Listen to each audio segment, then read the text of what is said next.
గురుగారు నమస్కారం అండి. వాగర్థావివ సంపృక్తౌ వాగర్థ ప్రతిపత్తయే జగతః పితరౌ వందే పార్వతీ పరమేశ్వరౌ ఆదిత్యాయ చ సోమాయ మంగళాయ బుధాయ చ గురుశుక్రశనిభ్యశ్చ రాహవే కేతవే నమః. శృంగేరి జగద్గురు పీఠాధిపతులకి కంచి పీఠాధిపతులకి నమస్కారములు తెలియజేసుకుంటూ కార్యక్రమాన్ని ప్రారంభిద్దాం.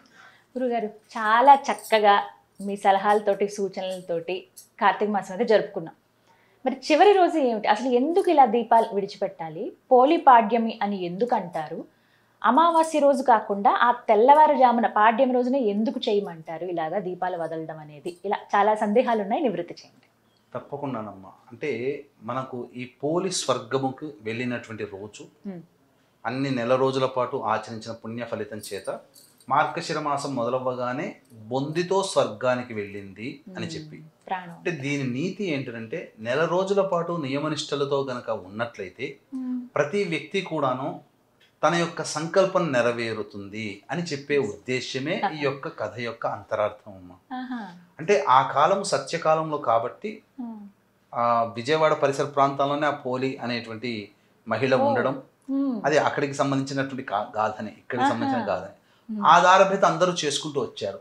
అంటే నిర్మలమైనటువంటి భక్తి ప్రపత్తులతో అత్యంత విశ్వాసముతో నమ్మకంతో ఆచరించినటువంటి కారణం చేత స్వర్గాధిపత్యం బొందితోనే వెళ్ళింది.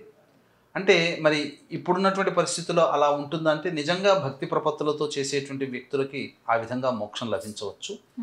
లేనప్పటికీ కూడా మనం చేసినటువంటి ఈ నెల రోజుల పాటు కూడా దైనందిన కార్యక్రమంలో చేసినటువంటి ఆరాధన వల్ల కనీసం మన సంకల్పం ఏదైతే ఉంటుందో, అంటే ఒక ఇల్లు కావాలి, ఏనాటికైనా ఒక సొంత ఇంట్లో ఉండాలనే కోరిక చాలా మందికి ఉంటుంది కదా.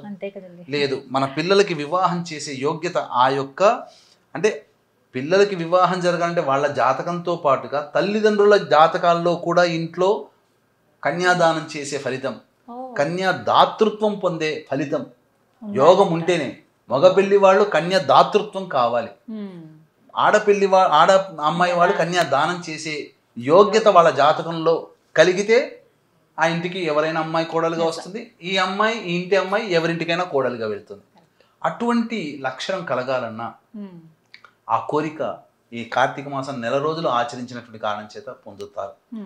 ఇల్లే కాదమ్మా, ఉద్యోగము, ఆరోగ్యము, ఒకటా రెండా కార్తీక మాసంలో చేసినటువంటి విధి విధానాల ప్రభావం వల్ల మానవుడు పొందలేనిదంటూ కూడా ఏదీ లేదు. అంతేకాకుండా ప్రస్తుతం ఉన్నటువంటి కాలమాన పరిస్థితులలో ప్రధానంగా ఇప్పుడు అనేక విధాలుగా ఇబ్బందులు ఎదుర్కోకపోతున్నాం.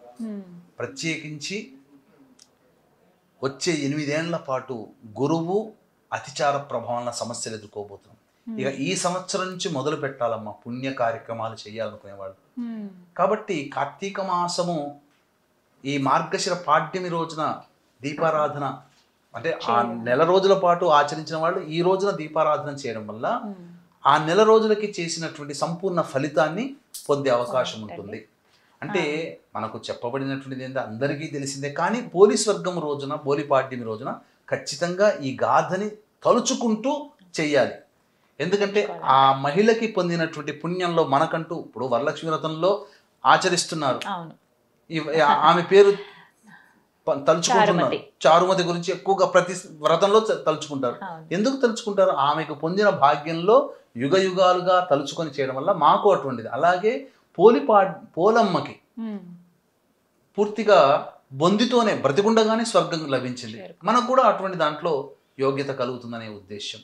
కాబట్టి సహజంగానే అందరికీ తెలిసిందే, ఒక ఇంట్లో 5 అత్తకి కొడుకులు కోడళ్ళు ఉంటారు. అందులో అందరికంటే చిన్నది పోలమ్మ. ఆమెని చిన్నది కాబట్టి చిన్న చూపే, అందరూ ఆమె మీద ఆధిపత్యం చెలాయించేవాళ్ళే. కార్తీక మాసం వస్తే మనం అందరం ఇలా చేద్దాం అలా చేద్దాం అని ఉండడం, ఈ అమ్మాయితో ఏది పంచుకోలేకపోవడం, ప్రతిదానికి అమ్మాయిని దూరంగా పెట్టడం, అన్ని పనులను ఆ అమ్మాయి చేతనే చేయించడం. ఎందుకంటే పెద్దవాడిని చూస్తే ముద్దేస్తుంది, చిన్నవాడిని చూస్తే మొత్త బుద్ధి అవుతుందని శాస్త్రం. కాబట్టి చిన్నవాళ్ళు అందరికీ లోకుగానే కనబడతారు. ఆ కారణం చేత చిన్న కోడలు తన తోటి కోడళ్ళకి, అత్తలకి, అందరికీ లోకు కనబడడం, ఏది పంచుకోలేకపోవడం వల్ల ఆ మంచి రోజు కోసం ఎదురు చూస్తున్నట్టుగానే అత్త కోడళ్ళు ఎదురు చూస్తారు, కానీ చిన్న కోడలు కూడా ఎదురు చూస్తుంది. అందరూ చక్కగా ప్రతిరోజు నది స్నానానికి వెళ్ళి రావడం, ఎందుకంటే విజయవాడ పరిసర ప్రాంతంలోనే ఈ కథ సంబంధించిన మూలం ఉన్నది కాబట్టి అక్కడ ఆ ప్రతిరోజు నదికి స్నానం చేయడం, ఈమెను తీసుకోలేకపోవడం, బండెడి చాకిరీ పని అప్పగించడం, అయ్యో నేను చేసుకోలేకపోతున్నాను అని చెప్పి బాధపడుతుండడం. కానీ ఆ బాధలో కూడా మనసుంటే మార్గం ఉంటుంది అనేటువంటి విషయం తెలుసుకోవడం. ఆ కారణం చేత ఆ మజ్జిగ చిలుగుతారు కదమ్మా, ప్రతిరోజు మజ్జిగ చిలికేది కాబట్టి ఆ మజ్జిగ కవ్వానికి అంటినటువంటి వెన్నని ఆ ఇంట్లో మొలిచినటువంటి పత్తి చెట్టుకి తీసి అప్పటికప్పుడు తీసి భక్తిగా చేసి ఒక దీపారాధన చేసి ఆ దీపాన్నే విష్ణువుగా, దీపాన్నే ఈశ్వరుడుగా, దీపాన్నే అమ్మవారిగా భావిస్తూ మనస్సులో భావిస్తూ నియమం తప్పకుండా ప్రతిరోజు ఆచరించినటువంటి కారణం. ఈ కారణం చేత వాళ్ళకి ఆ అమ్మాయికి కబురు వచ్చేస్తుంది.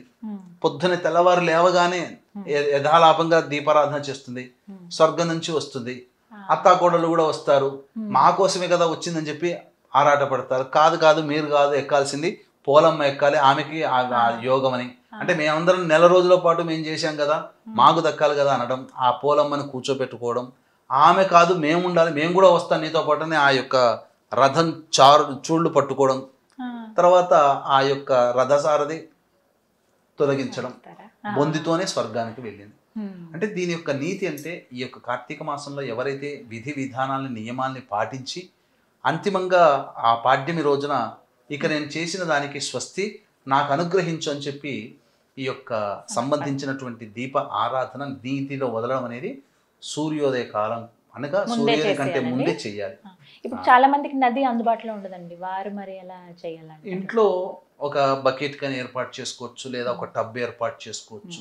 ఏర్పాటు చేసుకుని అరటి డొప్పల్లో కానీ లేకపోతే ఆకు డొప్పల్లో కానీ చిన్న ఒత్తిని వెలిగించి ఆ యొక్క పోలీస్ వర్గం సంబంధించినటువంటి కథని మనస్సులో స్మరించుకుంటూ ఆ యొక్క దీపాన్ని వదలడం, ఇది చేసుకుంటే చాలమ్మా. ఇంకా అక్కడితో పూర్తయిపోయినట్టే. ఇంకా చాలా మిగతా రోజులంతా కూడా శివనామస్మరణ చేసుకోవచ్చమ్మా. అందుకనే ఈ మార్గశిర మాసం ప్రారంభమైపోతుంది. అంతే కదా, మార్గశిర మాసములో షష్ఠి తిథి సుబ్రహ్మణ్య షష్ఠి అని అంటారు. కరెక్ట్ గా వారానికి వస్తుంది.